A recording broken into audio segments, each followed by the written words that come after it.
ကလေး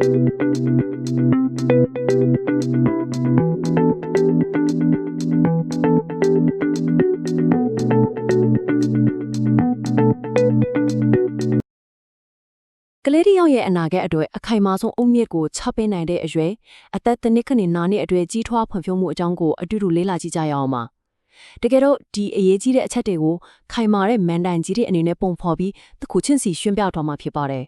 ဟုတ်ပါတယ်အသက်10နှစ်ကနေ9လနဲ့ဆိုတာလူဘဝမှာဖွံ့ဖြိုးမှုအရှင်အမောင်အမြင့်ဆုံးကာလပါပဲဒါဟာကလေးတယောက်ရဲ့တဘဝတာလုံးအတွက်ကျန်းမာရေးနဲ့ဉာဏ်ရည်ဉာဏ်သွေးပိုင်းဆိုင်ရာအခြေခံအုံမြစ်ကိုခိုင်ခိုင်မာမာတည်ဆောက်ပေးတဲ့အချိန်ဖြစ်လို့အရန်ကိုအရေးကြီးပါတယ်ကဲဒါဆိုရင်ကျန်းမာကြံ့ခိုင်တဲ့ကလေးတယောက်ကိုဖြည့်စုပြောထောင်ရမှာမရှိမဖြစ်လို့အပ်တဲ့အခက်အခဲမနိုင်နေရဘာတွေဖြစ်မလဲဒီမေခွန်းရဲ့အဖြေကိုအခုပဲအတူတူရှာဖွေကြည့်လိုက်ကြအောင်ပါပထမဆုံးနဲ့အခိုင်အမာဆုံးမန်တိုင်ကတော့အာဟာရပါပဲ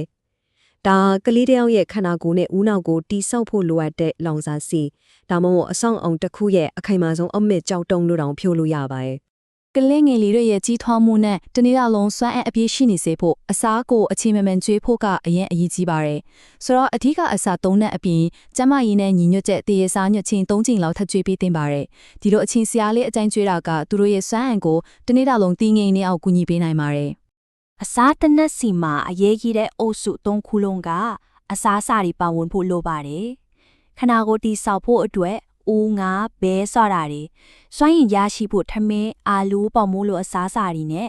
ယောဂဗရာတွေကိုကာကွယ်ပေးမဲ့တစ်သီးနဲ့ဟင်းသီးရွက်တွေကိုမျှမျှတတကျွေးမွေးကြပါမယ်ကလေးရဲ့အယိုးနဲ့သွားတဲ့ခိုင်မာဖို့အတွက်ကယ်လ်ဆီယမ်ကျွေးဝတဲ့နို့နဲ့တင်းချင်းကိုတိုက်ကျွေးပြီးတန်ရှင်းတဲ့ရေကိုလည်းလုံလုံလောက်လောက်တောက်သုံးစေသင့်ပါတယ်တစ်ဖက်မှာတော့တကြားများလုံးနဲ့ဖြော်ရည်တွေအသင်စားမုံနေနဲ့ချိုချိုနီကကြီးထွားမှုကိုထိခိုက်စေနိုင်တဲ့အပြင်တွားကြမာကြီးကိုပါစိုးကြိုးပေးနိုင်လို့အတက်နိုင်ဆုံးတော့ရှောင်ကျဉ်ရပါမယ်။ကောင်းပြီ။မန်ကန်နဲ့အာဟာရလောင်စာတွေဖြည့်တင်းပေးပြီးပြီဆိုရင်တော့ဒုတိယမန်တိုင်ဖြစ်တဲ့ကြီးထွားမှုကိုစောင့်ကြည့်ခြင်းစီကိုဆက်မကြရအောင်ပါ။ဘာလို့လဲဆိုတော့အစာကျွေးရုံနဲ့မလုံလောက်သေးပါဘူး။ကလေးကကောင်းကောင်းကြီးထွားနေရဲ့လားဆိုတာခြေရခံဖို့လဲအရေးကြီးလို့ပါပဲ။ဒီတော့ကြီးထွားမှုစောင့်ကြည့်ခြင်းဆိုတာဘာလဲ။အလွယ်ပြောရရင်တော့ကလေးရဲ့ကိုယ်အလေးချိန်နဲ့အရက်အမြင့်ကိုပုံမှန်တိုင်းတာပြီးကျန်းမာရေးဒါမှမဟုတ်အာဟာရဆိုင်ရာပြဿနာတစ်ခုခုရှိနေခဲ့ရင်စောစောစီးစီးသိရှိနိုင်မှုလှုပ်ဆောင်တဲ့လုပ်ငန်းစဉ်တစ်ခုပါပဲအကြံပြုချက်တွေရဆိုရင်အသက်2နှစ်အထိလစဉ်ကိုလေးချင်းချင်းသိမ့်ပြီး2နှစ်ကျော်သွားရင်တော့3လတစ်ချင်းပုံမှန်စစ်ဆေးသင့်ပါတယ်ဒီလိုလုပ်ခြင်းအပြင်ကြီးထွားမှုစရာကွက်နဲ့တိုက်ဆိုင်စစ်ဆေးပြီးဘယ်လိုပြဿနာမျိုးကိုမဆိုစောစောစီးစီးသိနိုင်မှာဖြစ်ပါတယ်ကလေးမှာအာဟာရချို့ရလာတဲ့အခါတတိထားဆောင်ကြည့်ရမယ့်လက္ခဏာလေးတွေရှိပါတယ်။ဥပမာကိုလေးချိန်မတက်တော့တာလက်မောင်းနဲ့ရှေးထောက်တွေပိန်လေးလာတာမကြာခဏဖျားနာတာအဆာဆာချင်းစိတ်မရှိတာဒါမှမဟုတ်အမြဲတမ်းနှုံးချနေတာမျိုးတွေပေါ့ဒီလိုလက္ခဏာတွေတွေ့လာရင်တော့စိုးရိမ်စရာဖြစ်နိုင်လို့နီးစပ်ရာကျမအေးဌာနကိုအမြန်ဆုံးထားရောက်ပြသဖို့တိုက်တွန်းလိုပါတယ်ခန္ဓာကိုယ်ကြီးထွားဖွံ့ဖြိုးမှုအကြောင်းပြောပြီးပြီဆိုတော့တတိယမန်နိုင်ဖြစ်တဲ့ဦးနှောက်ဖွံ့ဖြိုးမှုကိုအားပေးခြင်းအကြောင်းဆက်ကြည့်ကြရအောင်ပါရဲမတဲ့ခန္ဓာကိုယ်ထဲမှာထက်မြက်တဲ့ဉာဏ်ဉာဏ်တွေကိန်းအောင်နိုင်ဖို့ကလည်းအရေးကြီးတယ်မဟုတ်လားဦးနှောက်ဖွံ့ဖြိုးမှုကိုလုံဆော်ပေးတဲ့ဆိုတာတိတ်ရှုံထွေးတဲ့ကိစ္စကြီးတစ်ခုမဟုတ်ပါဘူးနေ့စဉ်ပြုလုပ်နေကြအရာတွေထဲမှာပဲထက်သွင်းနိုင်ပါတယ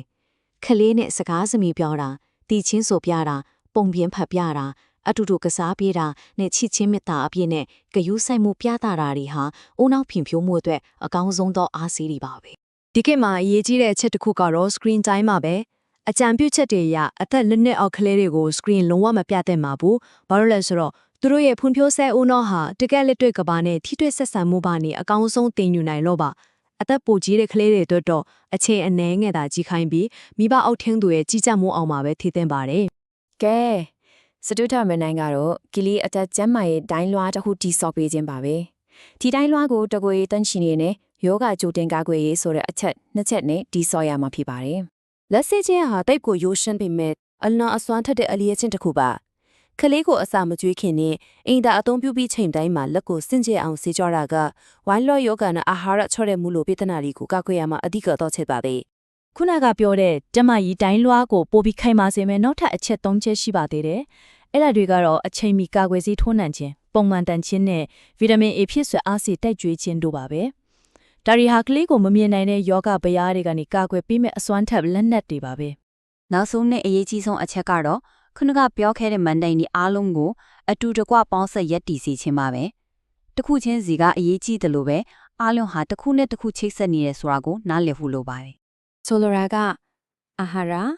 ကြီးထွားမှုစောင့်ကြည့်ခြင်းဦးနှုတ်ဖွံ့ဖြိုးမှုအတွက်လှုံ့ဆော်ပေးခြင်းနဲ့ဒီကိုရဲ့တန်ချင်းရေးဆိုတာတွေကတိကျစီလှုပ်ဆောင်ရမယ့်အလုပ်တွေမဟုတ်ပါဘူး။ဒါတွေအားလုံးဟာကလေးချောက်ကျမ်းမာတန်ဆွမ်းစွာကြည်ပြင်းလာဖို့အတွက်တစ်ခုနဲ့တစ်ခုအပြန်အလှန်ချိတ်ဆက်အဖြစ်ပေးနေတဲ့အစိတ်ပိုင်းတွေပဲဖြစ်ပါတယ်။